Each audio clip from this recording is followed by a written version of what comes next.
भगत जी सत साहिब, थोड़ा समाधान की कृपा करें।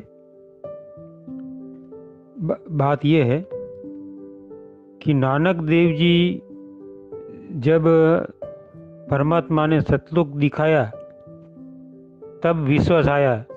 इसके पहले नानक देव जी विश्वास परमात्मा के ऊपर क्यों नहीं कर रहे थे? और जब परमात्मा नहीं मिला, इसके पहले ब्रह्मा विष्णु की महेश की भक्ति करता था। इसके बाद जब परमात्मा ने सतलोक दिखाया तब विश्वास किया। इसके पहले उनको विश्वास क्यों नहीं था? तो वो तो महाधर्मी पुरुष था और अपन तो एक सामान्य जीव है। तो अपन कैसे भरोसा करें कि सतलोक देखने के बाद अपने को पता चले कि कबीर साहब की भक्ति करनी चाहिए। सत साहिब, जय बंदी छोड़। बंदी छोड़ सतगुरु रामपाल जी महाराज जी की जय हो। सतसाई भगत जी, देखिए आपका जो सवाल है वैसे उस सवाल का कोई मतलब निकलता नहीं है।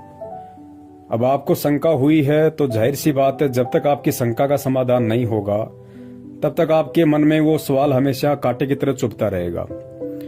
तो दास को जो सेवा दी है परमेश्वर ने, तो दास की भी ड्यूटी बनती है कि भगत समाज की ऐसी शंकाओं का भी समाधान किया जाए ज्ञान आधार से, जिनका वैसे भक्ति मार्ग में कोई औचित्य नहीं है।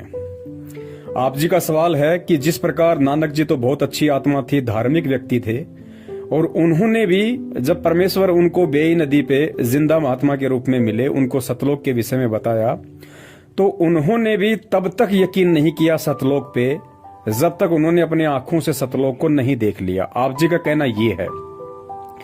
भगत जी, ये सत्य नहीं है, क्योंकि ये परमेश्वर के सोचल छिद्र में आता है। ये हकीकत नहीं है कि नानक जी ने सतलोक देखने के बाद ही उनकी बातों पे यकीन किया। ऐसा नहीं है भगत जी। सत्संगों के सार को समझना पड़ेगा हमें।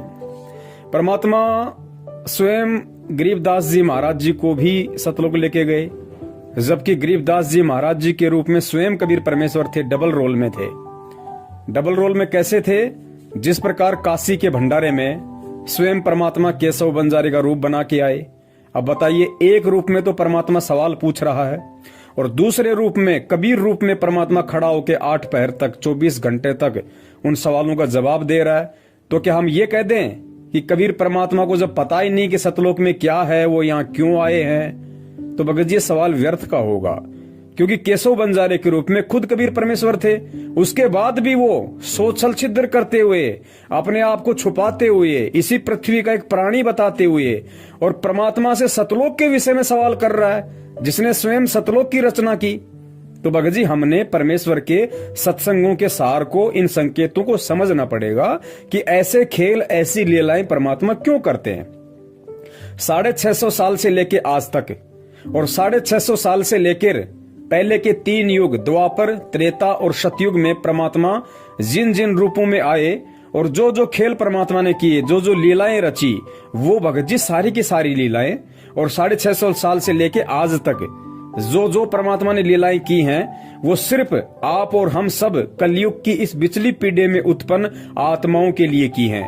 ये उदाहरण पेश किए हैं ताकि हम समझें, हम परमेश्वर से जाड़ घिसाई ना करें।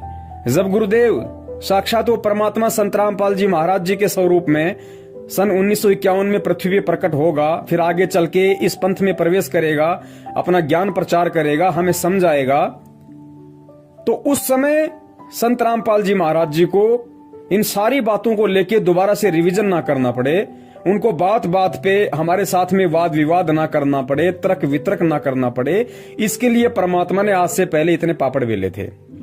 तो आपका जो सवाल है, उस सवाल का जवाब ये है कि नानक जी जो थे, उन्होंने परमात्मा से वाद विवाद वास्तव में इसलिए नहीं किया क्योंकि उन्होंने सतलोक को अपनी आंखों से नहीं देखा था। बात ऐसी नहीं है भगत जी। नानक जी को परमात्मा ने प्रेरणा की, मलुकदास जी को परमात्मा ने प्रेरणा की, धर्मदास जी के अंदर परमेश्वर ने प्रेरणा की। ये सारे के सारे जो खेल थे, इन आत्माओं में प्रेरणा करके और परमात्मा ने अपनी मर्जी से उनको सतलोक दिखाया। सतलोक दिखा के फिर वापस छोड़ा, फिर उन सब बातों को साहित्य में लिखा। क्यों? केवल आप और हम आत्माओं को ये यकीन दिलाने के लिए, ये विश्वास दिलाने के लिए कि वास्तव में सतलोक है, वहां पे परमात्मा है, वहां पे सारी सुख सुविधाएं हैं। केवल आप और हम आत्माओं को ये सब कुछ समझाने के लिए, ताकि फिर बात बात पे हर भगत को ये ना कहना पड़े और हर भगत ये ना कहे कि मुझे सतलोक दिखाओ, जब तक दिखाओगे नहीं तब तक मैं मानूंगा नहीं। और भगत जी जिनको दिखाया, क्या उन्होंने मान लिया? हजरत मोहम्मद जी को परमात्मा सतलोक लेके गए, क्या हजरत मोहम्मद जी वहां रहे? इतने सुख होने के बाद भी नहीं रहे ना, क्योंकि उनको ज्ञान नहीं था। बिना ज्ञान के वो सतलोक के सुखों को भी फीका समझ रहे थे। तो भगत जी ये जितने भी लीलाएं परमेश्वर ने की हैं, ये लीलाएं परमात्मा ने जानबूझ के की हैं, उन आत्माओं के अंदर ऐसी प्रेरणा करके की है ताकि ये उदाहरण बने, एग्जाम्पल बने। मुझे कलयुग में हर प्राणी को सतलोक दिखाना ना पड़े, हर प्राणी मेरे से ये सवाल ना करे। इसके लिए परमात्मा ने पूर्व के समय में उन सभी आत्माओं को पहले सतलोक दिखाया और फिर वो साहित्य में लिख दिया।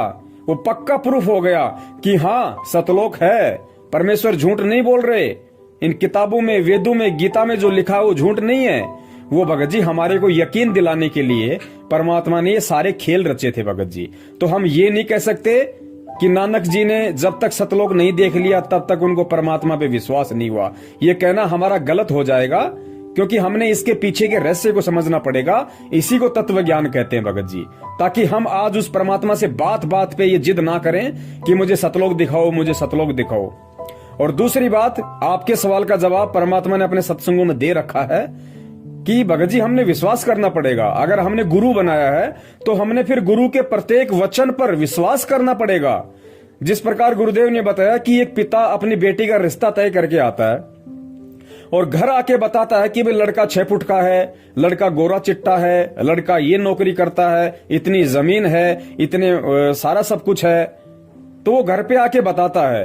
तो गुरुजी ने बताया जो समझदार जो लड़की होती है वो अपने पिता से वाद विवाद नहीं करती कि नहीं जी मुझे तो दिखा के लाओ, पहले पता नहीं आप कह रहे हो सच है झूठ है भी या नहीं है, आपने रिश्ता तय भी किया कि नहीं किया, आप झूठ बोल रहे हो सच बोल रहे हो, मुझे तो दिखा के लाओ लड़का और उसका घर दिखा के लाओ।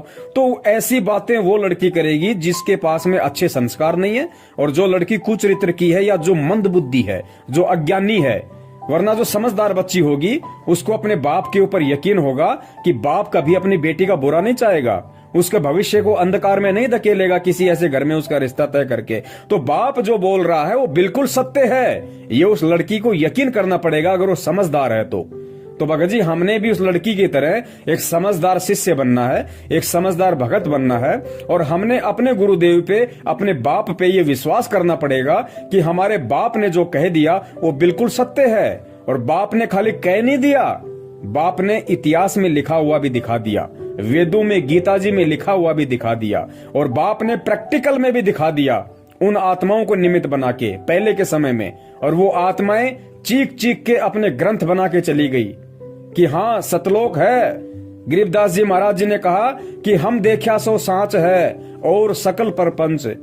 नानक जी ने गुरु ग्रंथ साहब लिख दिया सतलोक में कैसे नर नारी हैं, कैसा वहां का व्यवहार है, कैसा वहां का वातावरण है, क्या सुख है, सारी बातें तो लिखी हुई हैं। अब आज हम कहें कि साहब जब तक हम नहीं देख लेंगे हमें विश्वास कैसे हो, तो भाई ये तो फिर आपकी अपनी मर्जी है, इसमें किसी के साथ कोई जबरदस्ती नहीं है। जिसको ये भक्ति ज्ञान समझ में आएगा वही टिक पाएगा, अन्यथा सतलोक देखने के चक्कर में भाई लगे रहो। सत साहेब जय हो बंदी छोड़ की।